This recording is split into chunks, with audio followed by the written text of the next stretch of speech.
क्या आप इन सभी शब्दों का इंग्लिश मीनिंग जानते हैं? जिससे छुटकारा पाना, बचाकर रखना, उपयोग करना, पहनना, झेलना, वाहन से उतरना। इन सभी शब्दों का प्रयोग कैसे अंग्रेजी में करते हैं, सेंटेंसेस बनाते हैं। तो अंग्रेजी के सबसे महत्वपूर्ण 20 वर्ब्स इन इंग्लिश सीखेंगे जो विद एग्जांपल्स होगा। पहला है पुट ऑफ। पुट ऑफ का मतलब है किसी काम को टालना। जैसे कहते हैं ना कि कोई काम है आज नहीं तो कल करूंगा, वो है कहीं जाना है तो आज नहीं जाऊंगा कल जाऊंगा, या बाद में करेंगे। किसी काम को टालना, जब टालने की बात करते हैं तो वहां पर अंग्रेजी में वर्ब आता है पुट ऑफ। सेंटेंस प्रयोग करते से सब्जेक्ट, वर्ब, पुट ऑफ, इसके बाद वी फोर आएगा या कोई ऑब्जेक्ट आएगा। वर्ब आएगा तो वी फोर में। इस काम को मत टालो, इसे शीघ्र करो, मतलब जल्द करो। तो डोंट पुट ऑफ, इस काम को मत टालो, डू इट एट वंस, इसे शीघ्र करो। रवि सुबह में टहलने को टालता रहता है, मतलब वो टालता रहता है कि कल से टालूंगा, लेकिन टालता नहीं। तो Ravi keeps putting off walking in the morning. तो पुटिंग ऑफ, ऑफ के बाद जो वर्ब आया हुआ है वो वी फोर में है, और यहाँ पर जो कीप के बाद जो वर्ब आता है वो भी वी फोर में आता है। तो ये हो गया इसके अनुसार और ये हो गया इसके अनुसार, तो इससे प्रयोग करते हैं। अगला है पुट डाउन। देखिए खाली प्रीपोजिशन मीनिंग चेंज कर दे रहा है। ऑफ लगा हुआ है तो किसी काम को टालने की बात है, डाउन लगा हुआ है तो यहाँ पर सीधा इसका मीनिंग आ गया अपमान करना, इंसल्ट करना, ऐसी बात है। तो इसे subject put down plus object. मेरा तुमने रवि के सामने अपमान किया, तो यू पुट डाउन मी, तुमने मेरा अपमान किया in front of Ravi, Ravi के सामने। यहाँ पर पुट डाउन का मतलब हो गया अपमान करना। पुट का V1 पुट होता है, V2 भी पुट होता है, V3 पुट होता है, V4 पुटिंग होता है और V5 पुट्स होता है।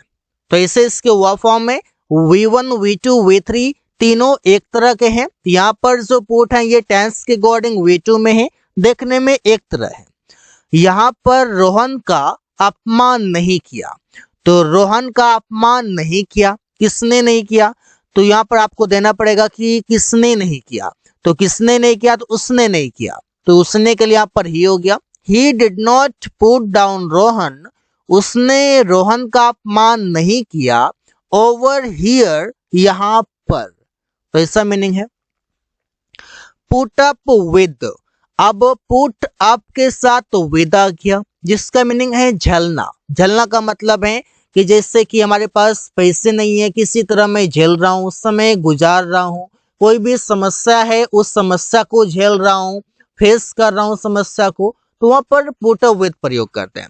इससे हालांकि मुझे उसका व्यवहार पसंद नहीं है फिर भी मैं झेलता हूँ। Although I don't like his behaviour I put up with, I put up with, मैं झेलता हूँ। रवि 2 साल उसका गुस्सा झेला, 2 साल उसका गुस्सा झेला। तो Ravi put up with his anger, Ravi उसका गुस्सा 2 साल झेला, तो 2 साल के लिए हो जाएगा फॉर 2 years।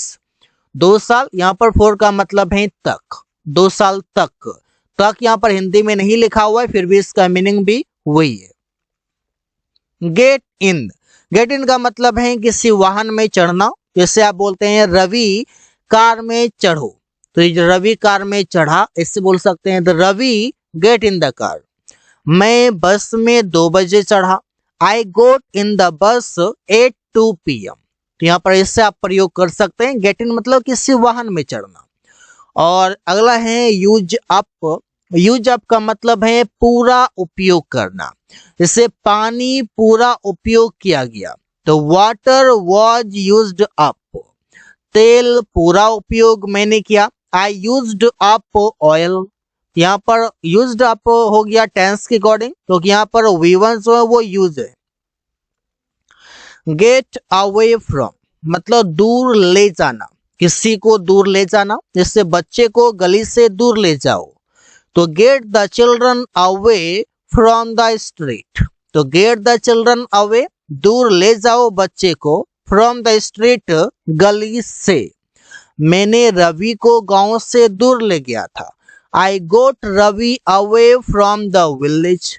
यहाँ पर जो सेंटेंस है, यहाँ पर देखना पड़ेगा कि सेंटेंस बन किससे रहा है। सबसे पहले सब्जेक्ट है, फिर गेट, और गेट के बाद कोई यहाँ पर आप ऑब्जेक्ट लगा सकते हैं, कोई लिविंग थिंग लगा सकते हैं, लिविंग लगा सकते हैं, कोई आप व्यक्ति का प्रयोग कर सकते हैं, चाहे वो कोई नाउन हो या प्रोनाउन हो। इसके बाद अवे फ्रॉम आएगा, इसके बाद फिर कोई ऑब्जेक्ट अगर रहेगा, जैसे कि स्ट्रीट हो गया, विलेज हो गया, ये आप लगा सकते हैं। वेकअप जो बेसिक सा एकदम फ्रेजल वर्ब है, जो आप भी जानते हैं, नींद से जागना। जब बिस्तर पे आप रहते हैं और आंख खुल गया तो आप वेकअप हो गए। वो 4 बजे जग जाता है, आंख खुल जाता है, नींद से जग जाता है, लेकिन बिस्तर नहीं छोड़ता। बिस्तर अगर छोड़ देगा तो वहां पर प्रयोग हो जाएगा गेटअप। बिस्तर छोड़ना गेटअप, आंख खुलना wake up. He wakes up at 4 AM। तुम लोग नींद से जल्दी नहीं जागते हो, लेट कर देते हो, 8-9 बजे जागते हो। तो you don't wake up early, तो इससे प्रयोग कर सकते हैं। गेट ऑफ, गेट ऑफ का मतलब है किसी वाहन से उतरना, जैसे बस से उतरना, ट्रेन से उतरना, कार से उतरना। तो तुम वहां कार से क्यों नहीं उतरा? Why did you not get off the car there? तो गेट ऑफ द कार मतलब कार से उतरना, टेंस के अनुसार वर्ब के फॉर्म आएंगे। सुमन गाड़ी से उतर रहा है, Suman is getting off the train. यहाँ पर गेटिंग हो गया क्योंकि टेंस कंटिन्यूअस है। पुट ऑन, पुट ऑन का मतलब है पहनना, एकदम बेसिक सा फ्रेजल वर्ब है जो काफी पॉपुलर है। मैं कमीज पहन रहा हूं, I am putting on the shirt. Putting on मतलब पहन रहा हूं। रवि जैकेट पहन लिया, Ravi put on the jacket. तो पुट ऑन का मतलब हो गया पहनना, और पुट के तीनों फॉर्म V1, V2, V3 एक ही तरह होता है, इसलिए कंफ्यूज ना करें। जैसा भी सिचुएशन रहेगा, कंप्लीट एक्शन रहेगा तो वहां पर समझिए कि V2 हो गया। अगर काम रेगुलर होता है तो वहां पर समझिए कि V1 या V5 का प्रयोग हुआ है, सब्जेक्ट के अकॉर्डिंग ऐसा प्रयोग करेंगे। आप समझना पड़ेगा सिचुएशन के according. Put aside, put aside का मतलब है बचा कर रखना। जिससे रवि पैसे को बचा कर रखता है, मतलब वो थोड़ा थोड़ा बचा कर रखता है कि ताकि इन फ्यूचर कोई काम आए। तो रवि बचा कर रखता है, तो Ravi puts aside money, Ravi पैसे को बचा कर रखता है। तो पुट असाइड के बाद कोई भी ऑब्जेक्ट यहाँ पर आ जाएगा। मैंने पैसे बचा कर रखा था, तभी तो मैंने तुम्हें कल दिया। आई पुट असाइड मनी, तो पुट असाइड का मतलब हो गया बचा कर रखना, जो आप काम करते हो उससे थोड़ा सा निकाल कर बचा कर रखना। कम एक्रॉस मतलब मिलना या पाना, दोनों काम अचानक से होना, कि कोई काम आप कर रहे हो उसमें कुछ हो गया, आप बाजार में हो, आप अपने दोस्तों से मिल लिए, तो अचानक से, आपको पहले से कोई इंफॉर्मेशन नहीं था। मैंने कमरा साफ करने के समय किताब पाया, तो आई केम अक्रॉस द बुक, मैंने किताब पाया या किताब मिला। While cleaning the room, room साफ करते समय। मैं अचानक से बाजार में रवि से मिला, मतलब मैं रवि से मिला, अचानक से मिला। तो आई केम अक्रॉस रवि, मैं रवि से अचानक मिला इन द मार्केट, बाजार में। पुट अक्रॉस, पुट अक्रॉस का मतलब होता है खुले तौर पर बोलना, जो बोलना है मुंह पर बोल देना, एकदम साफ सुथरा बोलना, इससे बोल सकते हैं आप कि वो अपने विचार को खुले तौर पर रखना चाहता है, रखना चाहता था। He wanted to put across, वो अपने विचार को खुले तौर पर रखना चाहता था। तो अपने विचार, तो अपने विचार के लिए हो जाएगा his opinion। He wanted to put across his opinion, वो अपने विचारों को खुले तौर पर रखना चाहता था। वो खुले तौर पर समीर को बोल दिया, जो बोलना था उसके मुंह पे बोल दिया। तो ही पुट अक्रॉस समीर, तो इससे आप प्रयोग कर सकते हैं। गेट अलोंग मतलब अच्छा रिलेशन होना, अच्छा संबंध होना किसी व्यक्ति से। इससे मेरा रवि के साथ अच्छा रिलेशन है, उससे अच्छी बात होती है, एक दोस्त के रूप में है। तो I get along with Ravi, तो गेट अलोंग के बाद आप चाहें तो विद का प्रयोग कर सकते हैं, नो डाउट। रोहन का मेरे साथ अच्छा रिलेशन नहीं है, क्योंकि उससे बात नहीं होती, जब भी बात होता है तो वो रूड होकर बात करता है, तो इसलिए मेरे साथ अच्छा रिलेशन नहीं है। तो Rohan doesn't get along with me well, यहाँ पर वेल का मतलब है अच्छा से। गेट थ्रू इसका मतलब है पास होना, ये भी पॉपुलर है। पास होने के लिए पास नहीं प्रयोग करके गेट थ्रू का प्रयोग काफी लोग करते हैं। तो समीर परीक्षा पास कर गया, तो Sameer got through the exam. Suman परीक्षा पास कर चुका है, Suman has got through the exam. यहाँ पर गेट थ्रू गोट थ्रू जो भी हो, ये गेट वर्ब है तो टेंस के अनुसार ये अपना वर्ब फॉर्म चेंज करेगा। गेट ओवर मतलब किसी चीज से उभरना, जैसे कि आप बीमार हो जाते हैं, कोई बीमारी हो जाता है, उससे ठीक होना, रिकवर होना, वहां पर आप प्रयोग करते हैं। इस बीमारी से उभरने में कुछ समय लगेगा, दवाई खाना पड़ेगा, महीने 2 महीने, 1 वीक 2 वीक 3 वीक्स, इस प्रकार से। तो it will take some time, समय लगेगा, कुछ समय लगेगा, to get over from this sickness, इस बीमारी से ठीक होने में या उभरने में या फिर रिकवर होने में, जैसा भी आप चाहें बोल सकते हैं।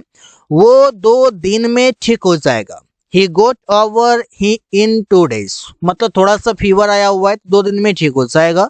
ही गोट ओवर इन 2 days। तो डॉक्टर से पूछा जाता है ना कि ये कितने दिन में ठीक हो जाएगा, मेडिसिन दिए तो अच्छा वाला दीजिए, तो वहां पर बोलते हैं ये 2 दिन में ठीक हो जाएगा, फीवर है तो दवाई खाने से ठीक हो जाएगा।